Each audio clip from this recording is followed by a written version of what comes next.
唱歌是不是？好，来，我们来唱歌。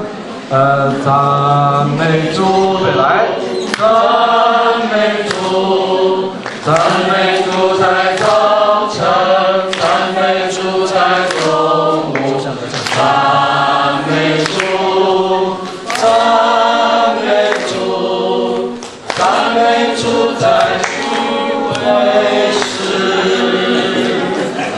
好。 来，我们现在要颁发我们的一些协办单位或者是我们的专家学者哈。首先，念到的、唱到名的，请到前面来。首先是我们感谢明星科技大学，老人服务事业管理系。好，简主任哈，请简主任出来，就一起出来。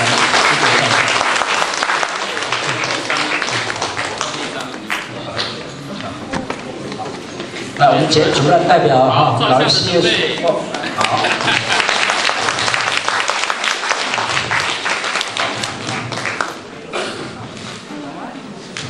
谢谢简主任哈，他现在40-50位，在我们老人机构，包括在里面有30-40位。好，谢谢简主任。再下来是谢谢。好。不好意思哈，因为是在颁奖，我大概讲1分钟就好哈，后面同学不用摇铃哈。非常感谢哈，我们包括林园、长安还有竹北哈，我们明清科技大学老人服务事业管理系有很多同学都在这边实习哈，我也借这个机会感谢哈，我们天主教发挥这个爱的精神，让我们同学有实习的一个机会哈，在这里谢谢主教还有在座各位哈，好谢谢。好，谢谢我们的主任。好，接下来请亚太创意学院视觉传达系，我们请吕老师代表我们的吕主任哈。 来，徐主任来。看那边去照相。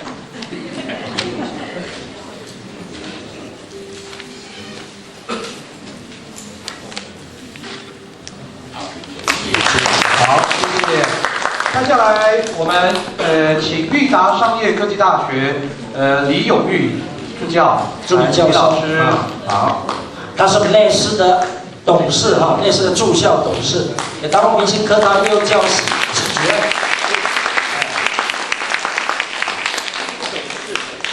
好，接下来我们请内斯高工，我们刘美忠刘老师，今天担任我们的论文发表。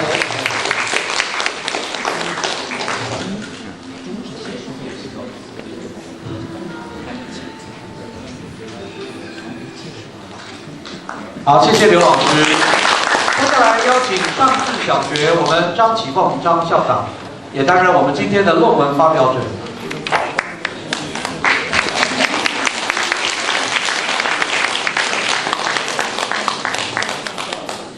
谢谢张修女啊，她是我神学院的同学啊，同班同学。好，我们再邀请台湾师范大学复健咨商研究所的邱满燕邱老师。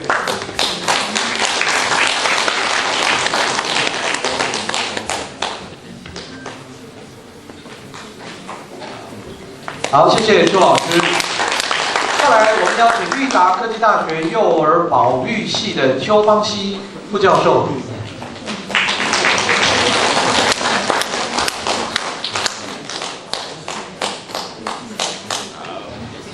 好，谢谢教授。我们再邀请明星科技大学老人服务事业管理系王杰元王老师。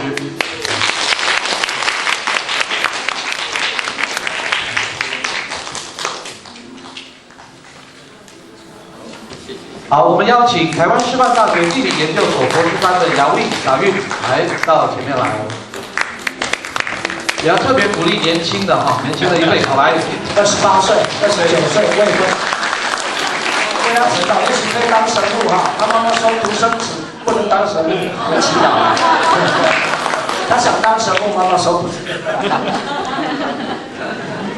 好，我们再邀请我们新竹县政府我们的萧丰正参议有在吗？对，好来，谢谢萧大哥哈，1年多前有找了他哈，为了这次的整个活动。我们虔诚的教友啊。好，再来邀请我们新竹县政府我们的张建家张专员张弟兄，前县长发言人。也谢谢他这几次教会的大活动啊，他的帮忙。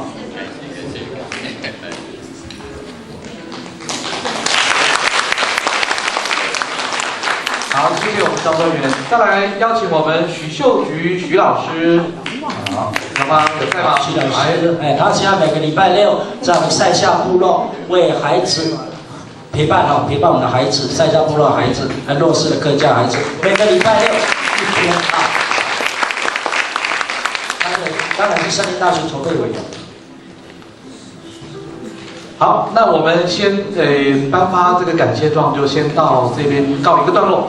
好，那我们时间非常紧凑，我们就马上进行我们第4阶段的论文发表。那这个阶段呢，是要来探讨我们教会在新竹地区的医疗。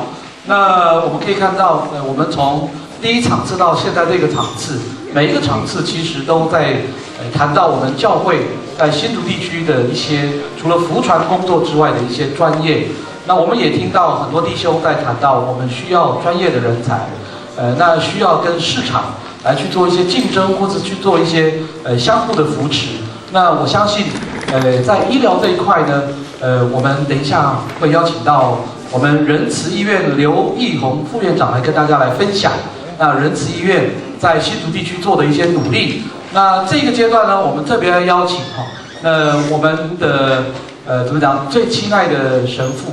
那我为什么要最亲爱呢？因为他有一次跟我说，我小的时候，他从竹东走路走到马武都，就是景山，再翻过那个山到水田到了水田以后呢，很想跟我们做一场弥撒，可是以前我的神父很凶所以呢没有让他做弥撒那可是呢，他真的非常爱我们原住民然后他很喜欢打雁的小孩子，他在竹东在竹北都常常一家一家的去探访那我在那个爱惜之音的那个就是那个广播的时候，我听到主持人在跟他聊天的时候，主持人当然很客气，一直在赞美孙神父。可是孙神父告诉他说：“他说没有，他说我们只是做我们该做的事情。”我听了这一段话以后，我就很多的画面在我的这个脑海里面，就是想到我以前的老神父，想到我周遭的修女跟神父。那真的也要谢谢孙神父这一辈子的辛苦。那这个阶段也要，虽然辛苦，还是要继续只有短短的20几分钟，要请您来主持。我们现在来欢迎我们的孙神父来为我们主持。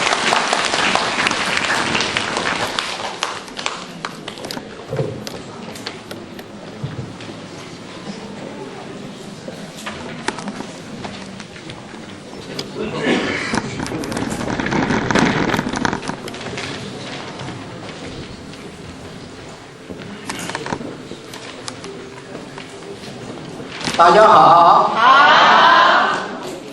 今天我们大家非常的荣幸，我们有好福气。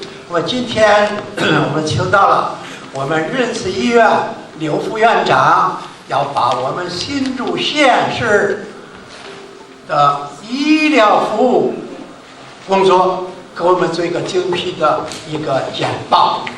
因为我们大家知道，医疗工作直接是有爱的工作，是一个救人救世的工作。据说我们刘院长在仁慈医院服务已经前后10多年了。那么因为他人缘好，因为他敬业，因为他待人非常的亲和，所以呢大家舍不得他，所以在仁慈医院呢前后已经10多年服务，而且是虔诚的教友。他的亲戚还在我们新竹县教会的单位服务，他不是他的夫人刘夫人在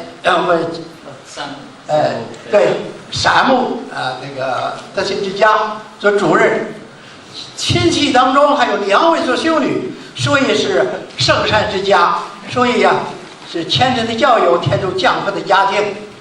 那么在仁慈医院服务这么久，为什么呢？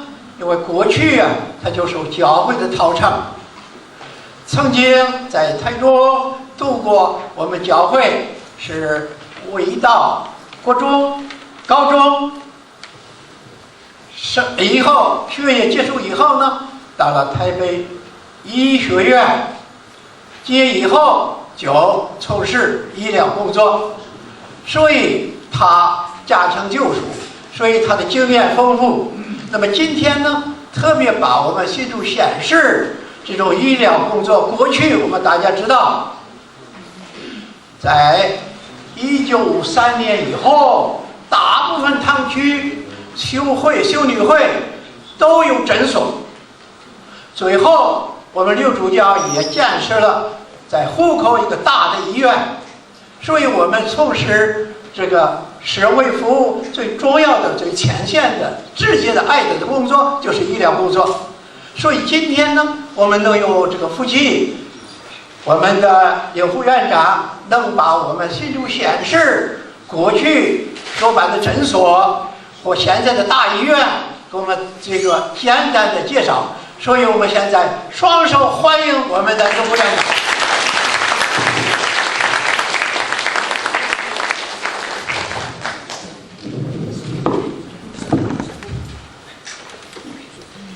可敬的李主教，还有孙神父，很荣幸之前可以有孙神父来帮我做个引言。